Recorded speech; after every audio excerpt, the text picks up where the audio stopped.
Good morning all of you. आप सभी का बीएससी फर्स्ट ईयर की केमिस्ट्री क्लास में स्वागत है।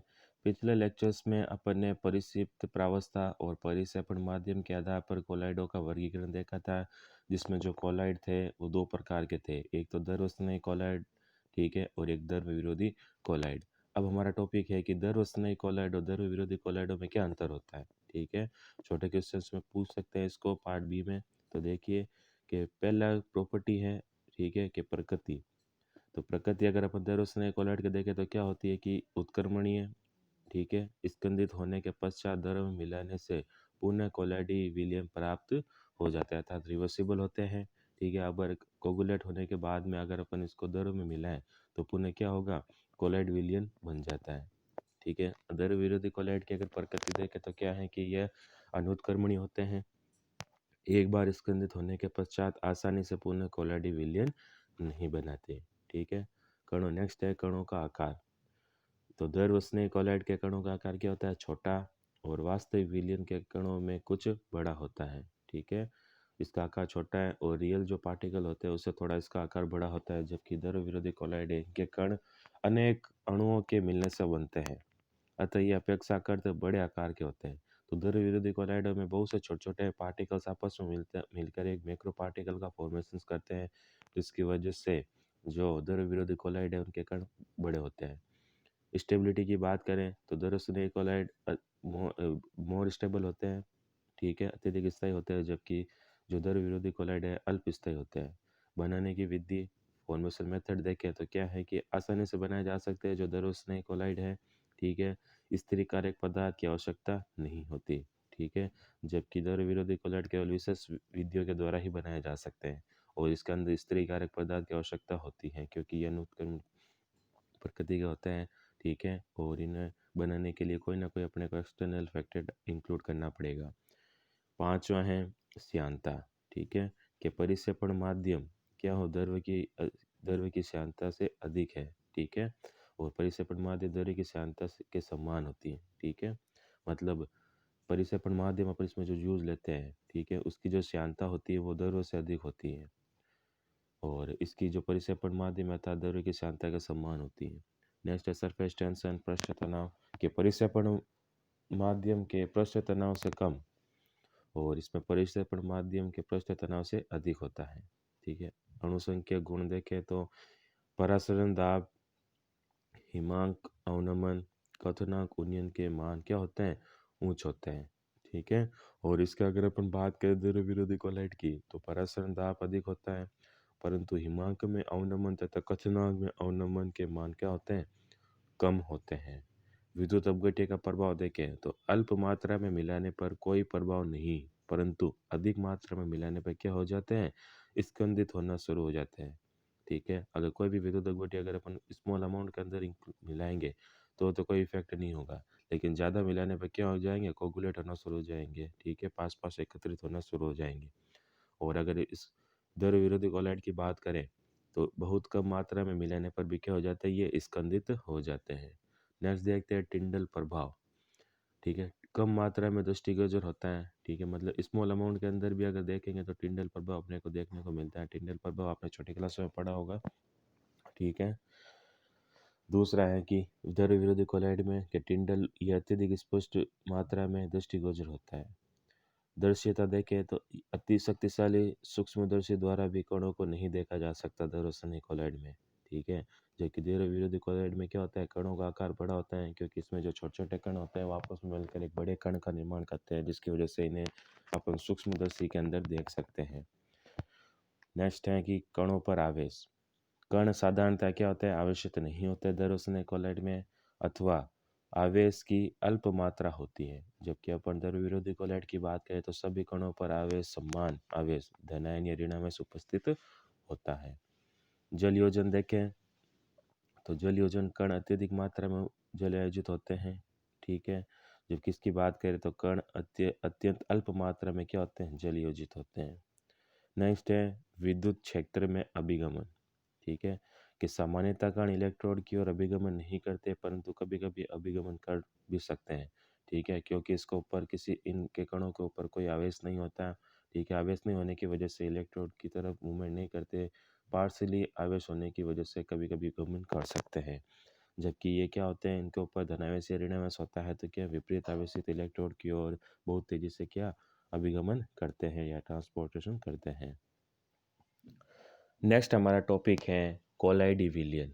ठीक है, कि कोलाइडी विलयन कई प्रकार के होते हैं, परंतु हम कोलाइडी विलयन के 3 प्रकारों का अध्ययन है जो निम्न प्रकार हैं। ठीक है, इस यूनिट में हम द्रव्यों में ठोस sol, solid in liquid sols के बारे में पढ़ेंगे। ठीक है, जिसमें इन कोलाइडों में सबसे महत्वपूर्ण है और सामान्यतः कोलाइडी पदार्थों के रूप में ज्ञात द्रव्यों में ठोस कोलाइड को क्या कहते हैं, अपन सोल कहते हैं। इसमें वितरण माध्यम द्रव तथा वितरित प्रावस्था अर्थात परिक्षेपण माध्यम तो क्या होता है, द्रव होता है, और परिक्षिप्त प्रावस्था कौन सी होती है, ठोस होती है। जैसे गोंद है, जिलेटिन है, जल में कोलाइडी विलयन को सोल कहते हैं। अब है बनाने की विधियाँ।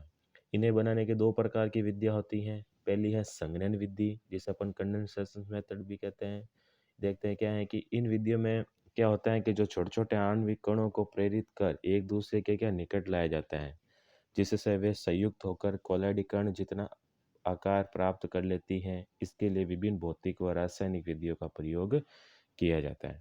तो कंडेंसेशन मेथड में क्या होगा कि जो छोटे-छोटे पार्टिकल्स होते हैं, ठीक है, उनको पास-पास लाया जाता है कोई भी एक्सटर्नल मेथड के द्वारा। फिर ये क्या है, छोटे-छोटे कण पास आकर आपस में संयोजित होंगे या संयुग्मित होंगे और एक बड़े कण का आकार ग्रहण कर लेंगे, जो कि कोलाइडी कणों के बराबर होता है। ये विधियाँ भौतिक और रासायनिक विधियों पर आधारित होती हैं, इसलिए अपन सबसे पहले इसमें पढ़ते हैं कि रासायनिक विधियाँ, केमिकल मेथड। केमिकल मेथड के अंदर पहली विधि है ऑक्सीकरण के द्वारा। ठीक है, कि ऑक्सीकरण के द्वारा कैसे अपन सोल का निर्माण कर सकते हैं, कि जब हाइड्रोजन सल्फाइड गैस को किसी ऑक्सीकारक विलयन ब्रोमीन जेल या नाइट्रिक एसिड या सल्फर डाइऑक्साइड में प्रवाहित किया जाता है। ठीक है, ध्यान से देखना कि जब हाइड्रोजन सल्फाइड गैस को, ठीक है, किसी भी ऑक्सीकारक विलयन में, ठीक है, ऑक्सीडाइज सॉल्यूशन के अंदर या ब्रोमीन वाटर या नाइट्रिक एसिड या फिर SO2 सॉल्यूशंस के अंदर जब प्रवाहित करेंगे तो कोलाइडी क्या बनता है, गंधक बनता है। जैसे ब्रोमीन की अगर अपन H2S गैस में प्रवाहित करें, ठीक है, तो क्या होगा, 2HBr बनेगा, ठीक है, और S सल्फर बाहर निकलेगी, जो कि कोलाइडी सोल है।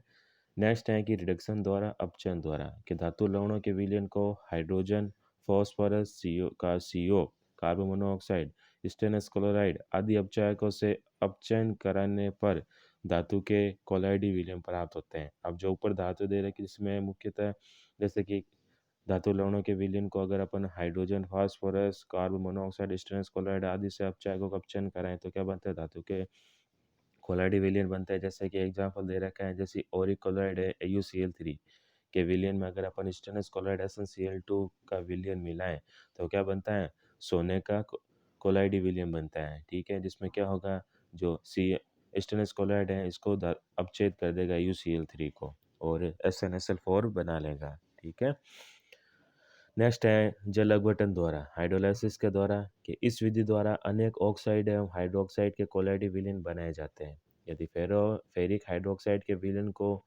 उबले आसू जल में बूंद बूंद करके डाला जाए तो क्या बन जाएगा, फेरिक हाइड्रोक्साइड का कोलाइडी विलयन बन जाता है।